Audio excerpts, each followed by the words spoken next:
Bonjour à tous, bienvenue dans votre journal sur CCTV français, en direct de Beijing. Et à la une de l'actualité, les resserrements des liens sino-suisses. Le ministre chinois des Affaires étrangères Wang Yi s'est entretenu avec son homologue suisse Didier Buchhalter à Beijing. Les deux hommes ont partagé leur opinion sur le resserrement des liens bilatéraux ainsi que sur les questions d'intérêt commun.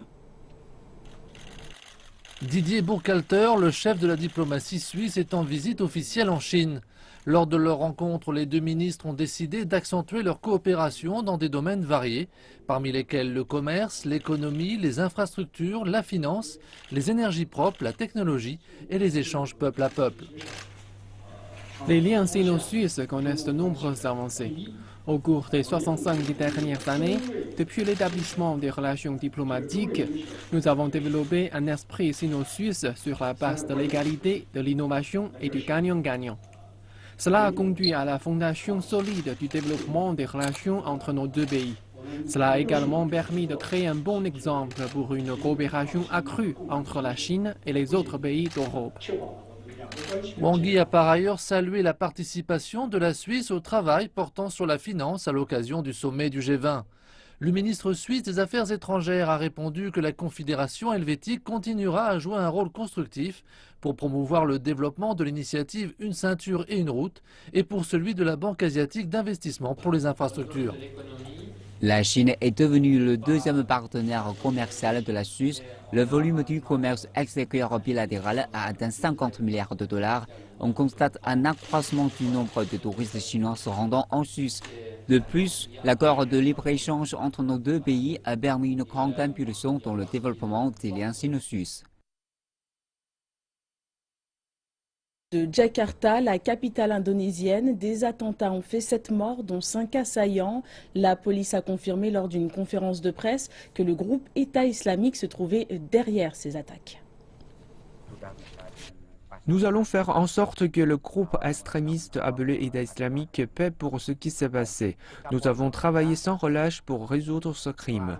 Nous avons également trouvé un drapeau du groupe État islamique sur une autre scène de crime.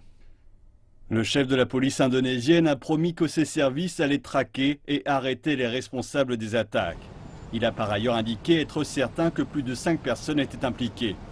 La police a arrêté et interrogé 3 suspects en lien avec les attaques et elle a identifié un islamiste indonésien, Bahru Naim, comme étant le cerveau présumé des attaques. Les attaques ont fait 2 victimes, un Indonésien et un Canadien, ainsi que 24 blessés.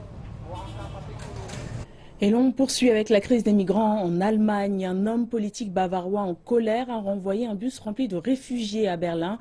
Ceci pour montrer à la chancelière allemande Angela Merkel que sa ville ne peut plus gérer l'afflux continu de réfugiés.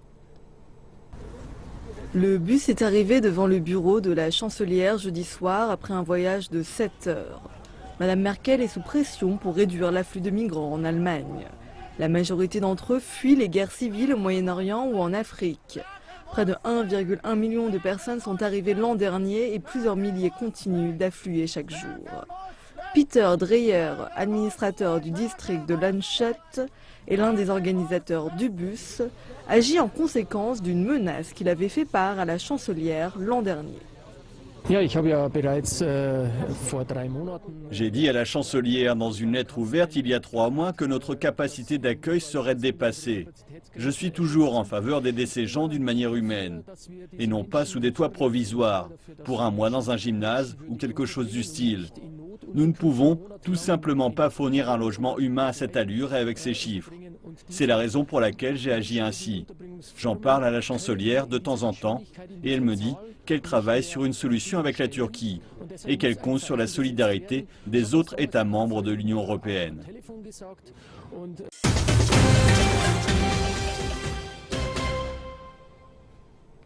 Merci de nous retrouver pour la deuxième partie de cette édition. Nous reprenons avec l'économie chinoise qui est plombée par ses capacités excédentaires et les fragilités de son système financier.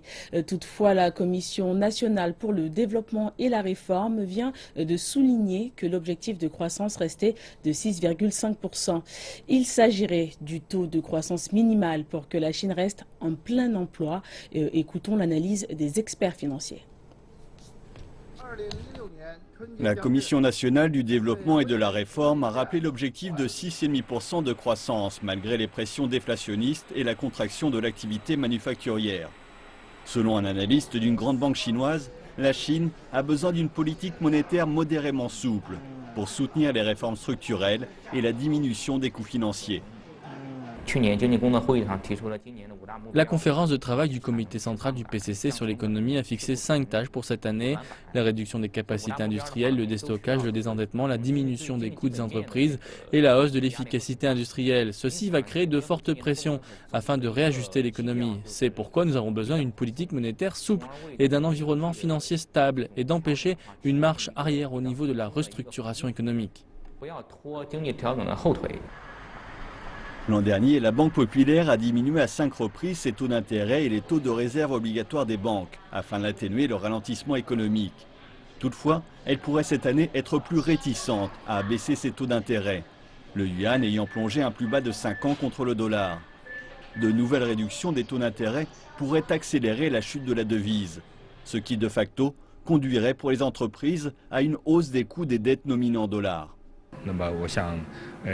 Je pense que la Banque centrale va être plus prudente en matière de baisse des taux d'intérêt, car le yuan subit en permanence des pressions baissières contre le dollar. En ce qui concerne les taux de réserve obligatoires, cela va dépendre de la liquidité. Je pense que cette année, on aura 2 ou 3 baisses des taux de réserve obligatoires. De manière générale, la politique monétaire ne sera cette année pas souple.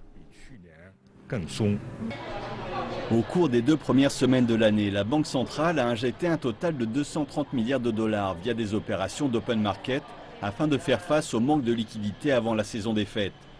Les analystes ne prévoient pas de nouvelles diminutions des taux de réserve obligatoires sur le court terme. L'investissement étranger en Chine a augmenté de 6,4% en 2015. Cette augmentation bénéficie en premier lieu au secteur tertiaire chinois. Le ministère chinois du Commerce a publié ce jeudi des chiffres qui révèlent l'attractivité de la Chine et notamment de son secteur tertiaire pour les capitaux étrangers. En 2015, la Chine a attiré 126 milliards de dollars, soit 781,4 milliards de yuan en investissements directs étrangers non financiers. Cela représente une augmentation de 6,4% par rapport à l'année dernière. Cette augmentation a profité au secteur des services en particulier à hauteur de 17%. Mais d'un point de vue global, ce taux d'investissement direct étranger reste largement inférieur à ceux à 2 chiffres qu'a pu connaître le pays. L'investissement direct étranger en Chine suit à présent de nouvelles tendances. Les fusions et acquisitions deviennent de plus en plus actives. 1466 entreprises sont nées de fusions cette année, soit 14% de plus que l'année dernière. La part des capitaux étrangers est de plus en plus importante dans ces opérations de fusion et acquisition. Elle est passée de 6,3% en 2014 à 14,1% en 2015. Le commerce d'actions américaines est désormais possible en Chine. Les applications sur mobile proposant ce type de service attirent un nombre croissant de jeunes investisseurs. Les entreprises de courtage en ligne telles que Jimubox ou TigerBroker.com surfent sur cette tendance en se mettant à créer leur propre plateforme d'investissement. Avec le ralentissement de la croissance chinoise et les récents troubles boursiers, de nombreux investisseurs chinois souhaitent se tourner vers d'autres sources d'investissement, notamment à l'étranger. Jackson Lin a 2 ans d'expérience dans le courtage d'actions étrangères. Il a placé environ 10 000 dollars sur le marché américain. Je porte mon attention sur les perspectives à long terme des compagnies. La bourse américaine est davantage orientée vers des investissements de valeur. Désormais, avec les dépréciations du yuan et des actions chinoises, investir en dollars devient plus sûr. Jackson Lin utilise des sites de courtage comme Jimubox et Tiger Brokers pour acheter des actions américaines. Le nombre de jeunes investisseurs souhaitant diversifier leur portefeuille d'actions est croissant. La jeune génération développe une préférence pour les investissements en ligne. Jung Yudong, qui travaille pour Jimubox, raconte que son entreprise a ouvert environ 5000 comptes de courtage pour le marché américain uniquement sur les 3 premiers jours des opérations du mois dernier. Les clients de moins de 30 ans représenteraient la moitié des investisseurs. Pour l'instant, les investisseurs sont davantage intéressés par les compagnies chinoises listées en bourse américaine, ainsi que par les grandes sociétés américaines. Les actions américaines offrent une grande gamme d'investissements de valeur, non seulement pour les grandes firmes américaines, mais aussi du monde entier. Les jeunes investisseurs qui commencent par de petits investissements développent leur portefeuille avec le temps. Jimubox a abaissé les barrières à l'entrée et convient bien aux jeunes investisseurs. Ces nouvelles applications sur smartphone font de la compétition aux voies de courtage traditionnelles. Le courtage en ligne est plus facile d'accès et l'inscription y est plus rapide, tandis que les voies traditionnelles nécessitent davantage de paperasse. De plus, pour chaque transaction, les commissions ne sont que 2 $ chez Jimubox, contre 6 $ normalement. Enfin, Tiger Broker explique que le courtage en ligne offre une plus grande variété de choix d'investissement. La capacité des entreprises de courtage en ligne à s'adapter rapidement à la tendance chinoise à investir à l'étranger attire l'attention des grands investisseurs tels que Xiaomi et Junfund. Jimubox vient de recevoir un 3e financement d'une valeur de 84 millions de $, provenant de plusieurs acteurs, dont la compagnie britannique Investec. L'ouverture de l'extension des lignes de métro 12 et 13 à Shanghai a eu lieu il y a quelques semaines. Ces lignes relient à présent les banlieues de Minhang et de Jiading au centre-ville. Par conséquent, des prix immobiliers des banlieues ont flambé. Wan Ning se presse pour acheter un 3 pièces en vue de son mariage. Elle cherche un appartement dans le quartier de Jiating. Elle a cependant réalisé que depuis l'ouverture des nouvelles lignes de métro, le mois dernier, les prix immobiliers du quartier ont grimpé de 20%. Ces appartements restent cependant 50% moins chers que les appartements dans le centre de Shanghai. Mais la rapide hausse des prix et la nouvelle ligne reliant Jiating directement au centre-ville l'ont fait décider. Pour des employés de bureau comme moi, acheter un appartement ici est relativement moins cher et le transport est plus pratique depuis l'ouverture de la ligne 13. Avant, cette zone semblait loin et peu développée.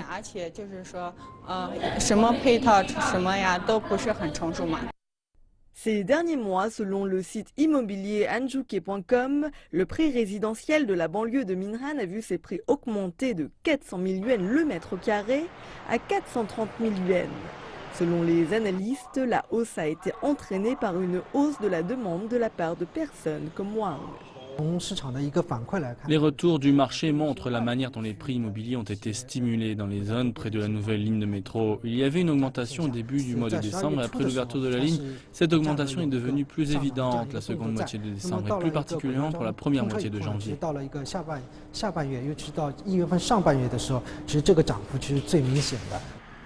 Les intérêts d'achat de logements ont également augmenté l'an dernier lorsque la Banque populaire de Chine a baissé son taux d'intérêt de référence des prêts de 5 fois, baissant le taux d'intérêt des prêts de 5 ans de 6,15% à 4,9%. Selon les observateurs du marché, s'il y a davantage de baisse en 2016, il y aura également davantage d'acheteurs. Nombreux sont ceux qui s'attendent à ce que la Banque populaire de Chine continue à baisser les taux d'intérêt. Nous pensons que la réduction des taux d'intérêt aura un impact très important sur le marché résidentiel. Nous pensons que si les taux d'intérêt continuent de baisser, cela permettra à davantage de personnes d'acheter. Shanghai a encore 10 nouveaux projets concernant les lignes de métro. Cela sera achevé d'ici 2020. L'ensemble du réseau souterrain atteindra 800 km. Les experts de Santa Line Property prédisent une hausse additionnelle de 8% cette année pour les prix immobiliers des banlieues de Minhan et de Jiating. Et on poursuit avec le boom du paiement en ligne. De plus en plus de personnes préfèrent utiliser leur téléphone plutôt que leur portefeuille pour faire les courses. Cependant, ce moyen de paiement peut être risqué. Aujourd'hui, Suwon a acheté du thé au lait au cours de sa pause déjeuner. Au lieu de payer en liquide, elle a utilisé Alipay et a économisé des dizaines de centimes. Elle a commencé à utiliser cette méthode de paiement au début de l'année dernière et elle en est satisfaite. Je suis plutôt habituée au paiement via mobile. C'est très pratique. Ça fonctionne dans les magasins ou les maisons de thé. Je n'ai pas besoin de prendre du liquide lorsque je sors manger. Je n'ai besoin que de mon téléphone portable. Et parfois, il y a des réductions, ce qui constitue aussi un avantage. Le vendeur de la maison de thé dit que plus de 60% des clients utilisent le paiement via mobile et que la plupart d'entre eux sont jeunes. Selon lui, cette méthode de paiement améliore également l'efficacité au travail. Si un client utilise Alipay, nous n'avons qu'à le scanner et c'est fait. Mais si le client utilise du liquide, alors il nous faut attendre qu'il le sorte, puis que nous lui rendions la monnaie. Alipay permet donc de réduire le temps de la transaction de moitié. Actuellement, le marché du paiement via mobile est principalement occupé par Alipay, Tencent et d'autres acteurs plus modestes comme UnionPay Mobile qui travaillent maintenant avec Apple Pay et HCE Cloud Payment. Alipay domine le marché avec une part de marché de plus de 50%. D'après une étude d'Alipay, à Shanghai, son client moyen a dépensé l'an dernier plus de 100 000 yuan via son système de paiement en ligne. Les utilisateurs de ce système augmentant, les clients disent que c'est un moyen sûr pour effectuer de petites transactions. Je l'ai utilisé longtemps et je n'ai jamais eu de problème. Je pense donc que c'est un système sûr. J'utilise Alipay quand j'achète des choses qui ne coûtent pas plus de 20 ou 30 yuan, comme une glace par exemple. Par contre, j'utilise toujours du liquide ou une carte bancaire lorsque je dois régler des sommes plus importantes. Un connaisseur de cette industrie rappelle que si les systèmes de paiement via mobile ne connaissent généralement aucun problème, ils peuvent malgré tout contenir des risques. On a remarqué que le système du code barre connaît encore quelques problèmes. Lorsque les clients scannent un code barre, ils ne savent pas si ce code barre contient un virus ou s'il ne redirige pas vers une page fictive. Un autre risque, c'est celui des données de transaction qui sont des données sensibles susceptibles d'être divulguées. Et il me semble que le troisième risque, c'est finalement le client lui-même. Lorsque vous utilisez votre téléphone portable ou votre portefeuille mobile, vous manipulez des informations très privées. Si vous révélez les informations relatives à votre compte ou si vous révélez votre mot de passe, vous prenez évidemment un risque. Afin d'éviter ce genre de risque, Victor Ye suggère que les clients évitent de cliquer sur des liens qui offrent d'importantes remises ou qui promettent des sommes d'argent. Il rappelle également qu'il est conseillé de changer de mot de passe de temps en temps pour s'assurer que son argent reste à l'abri. Les autorités de Guangzhou ont annoncé que la province du Guangdong est celle qui compte le plus de toxicomanes en Chine. Le phénomène est particulièrement inquiétant car il touche principalement la population jeune. C'est pourquoi Guangzhou a mis en place cette année un programme éducatif anti-drogue afin de tenter d'enrayer le problème. CCTV s'est rendu dans une école de la province pour en savoir plus. Il est 2 h de l'après-midi. Les étudiants de l'école pharmaceutique de Guangzhou suivent une classe spéciale. Aujourd'hui, 6 policiers sont venus leur parler afin de partager avec eux leur expérience relative à la lutte anti-drogue et de clarifier certains malentendus communs sur ces substances. Les conversations se tiennent en groupe restreint. Pour la plupart des adolescents présents, cette proximité avec un policier est une première. Les policiers ne sont pas aussi durs que je l'imaginais. En réalité, ils sont gentils. Je pensais que la consommation de drogue ne me concernait pas, mais je réalise désormais les dangers potentiels qu'elle constitue. Cette activité s'appelle la bibliothèque humaine. Elle permet aux étudiants de communiquer directement avec différents praticiens plutôt que de s'en tenir à l'enseignement traditionnel dispensé par les professeurs. Les étudiants ont posé beaucoup de questions sur les drogues aux policiers qui sont experts en la matière. Cette méthode d'éducation est bien plus impressionnante et efficace que celle qui consiste à écouter un professeur. Parallèlement, des maquettes de drogue sont exposées et introduites brièvement dans la cour de l'école. Des clichés témoignant de l'impact que leur consommation peut avoir sont affichés au mur. Certains expliquent qu'il ne s'agit pas de leur première rencontre avec de tels visages. Il y a un centre de désintoxication près de notre école et depuis ma salle de classe, je peux observer des toxicomanes tous les jours. Il ne faut pas prendre de drogue. L'activité d'aujourd'hui marque le début d'un programme éducatif initié par les autorités locales de Guangzhou. Pour enrayer la toxicomanie qui séduit de plus en plus de jeunes de la province, la ville prévoit d'organiser 100 classes spéciales cette année. Ainsi, ces sessions se tiendront 2 fois par semaine dans différentes écoles, communautés et entreprises.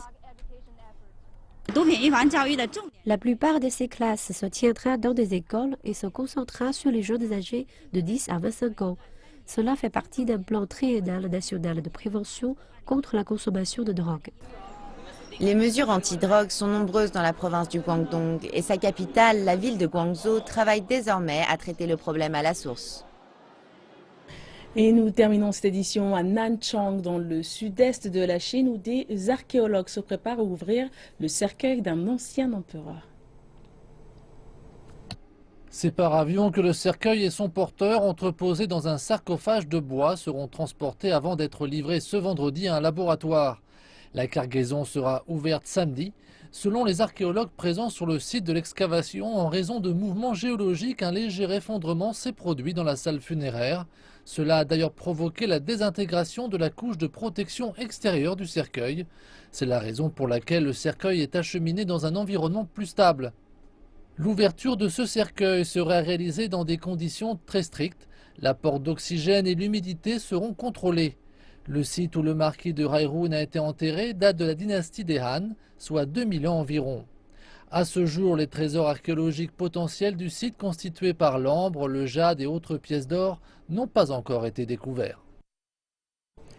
C'est la fin de cette édition. Merci de nous avoir suivis. On se retrouve dans 2h30 pour la prochaine édition. Excellente suite de programme.